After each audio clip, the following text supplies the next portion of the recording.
Katanya Allah ada di langit. Terus sebelum ada langit Allah ada di mana? Ayo. Masa sesuatu yang qadim yang tidak bermula ada pada sesuatu yang bermula pada langit? Mustahil. Secara akal mustahil. Masa ada sesuatu yang tidak memiliki permulaan bertempat pada sesuatu yang memiliki permulaan? Lalu sebelum dia ada itu di mana itu?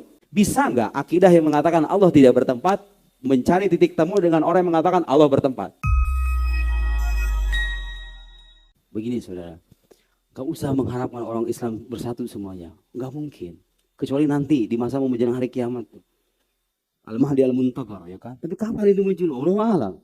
Sampai kapanpun orang Islam ini memang ya begitu sunatullahnya. Kan ada sebuah hadis dalam riwayat Nabi. Nabi ditawari umatnya. Yang 5 hal itu. Kemudian diantaranya itu Nabi minta supaya umat itu disatukan. Allah gak mengabulkan. Makanya faktanya sekarang begitu. Bahkan ada sabda Nabi mengatakan kelak umatmu akan terpecah ke dalam 73 golongan, ya kan? Ada ulama mengatakan apakah 73 beneran atau ada yadul alal kafrah atau menunjukkan banyak. Bagaimanapun penjelasannya, faktanya umat Nabi Muhammad ini memang begitu. Berselisih satu sama lain. Terus bagaimana sikap kita? Berusaha menyatukan yang sifatnya berbeda-beda selama perbedaan tidak mendasar, boleh, dan itu kadang-kadang harus. Tapi berharap semuanya bersatu, itu nggak usah diharapkan saudara. Bukan saatnya sekarang. Ya gimana lagi Allah pengennya begitu, ya kan? Tugas kita sekarang menjelaskan yang benar, mengoreksi yang salah, selesai. Sampaikan ke orang, begini. Yang benar begini, sama orang Salafi Wahabi, jangan bilang Allah itu punya tangan. Ilahiyat laka aidina, kata mereka begitu. Jangan bilang Allah itu bertempat di atas langit. Tapi kan ada pertanyaan itu di hadis Sahih Bukhari, aina Allah? Iya, aina itu maknanya bisa ya dulu alal makan, bisa ya dulu alal makanah. Bisa jadi tempat, bisa jadi kedudukan. Sama kayak ada bertanya, bagaimana engkau memandangku? Engkau berada di dalam hatiku.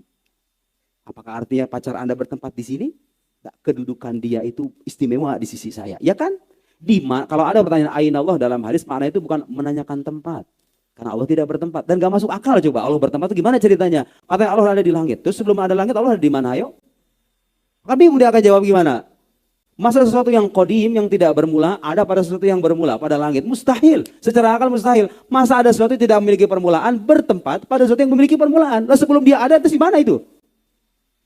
Ini salah saudara. Akidah yang mengatakan Allah bertempat di langit itu. Allah bertempat dalam arti duduk di atas arus kayak begini, kayak raja begini. Itu anak kecil kayak begitu. Pernah saya ditanya sama ada ibu-ibu bilang sama saya, "Oh Ustaz gimana itu?" katanya. "Anak saya itu berharap jadi Tuhan," katanya. Pengen jadi Allah gara-gara nanya, "Mama, Allah itu adanya di mana?" "Di sana nak, Allah itu ada di ketinggian sana." Salah jawab. Begini nunjuknya, ketinggian sana. "Ya sudah kalau gitu pengen jadi Allah saja." Salah jawaban. Kalau ditanya di mana Allah, jawabannya apa? Jawabannya menyalahkan pertanyaan itu. Di mana Allah? Allah tidak bertempat. Allah munazzah anil ainiyah. Aina Allah? Allah munazzah anil ainiyah. Allah di mana? Allahu munazzahun anil ainiyah wa la yataqayyad bizaman wa laysa bijauhar wa laysa bi'arad. Bisa enggak akidah yang mengatakan Allah tidak bertempat mencari titik temu dengan orang yang mengatakan Allah bertempat? Enggak bisa, gimana pun.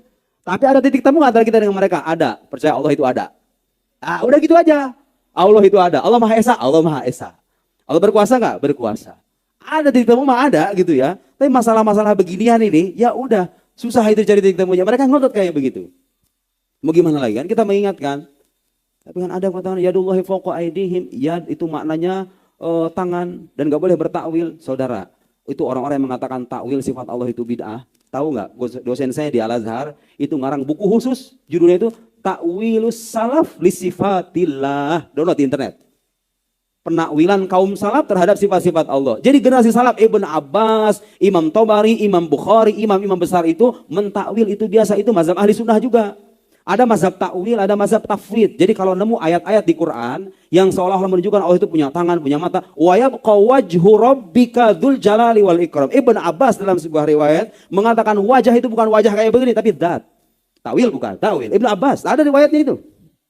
Sehingga saya Ibnu Abbas atau mungkin sahabat-sahabat itu dicek di kitab hadis. Yang jelas ada sahabat mengatakan wajah itu adalah arti zat, maujud hadza fi kutubit turath. Ada gitu ya.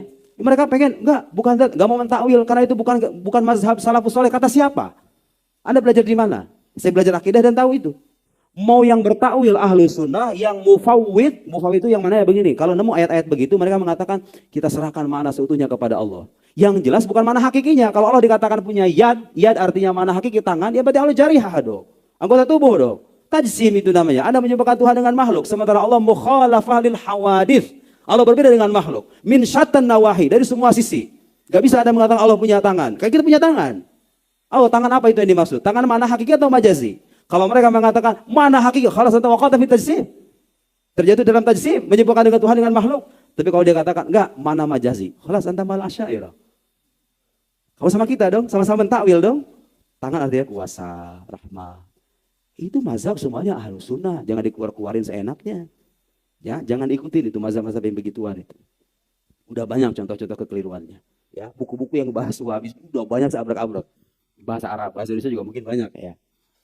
Walhasil begitu, ada titik temu ada menyangkut usul, yang menyangkut ba'dul musykilat al-aqaidiyah, masalah-masalah akidah, itu ada nggak ada titik temunya. Ya udah mereka salah, dan kita bisa memberikan kesalahannya, ini yang benar begini. Selesai.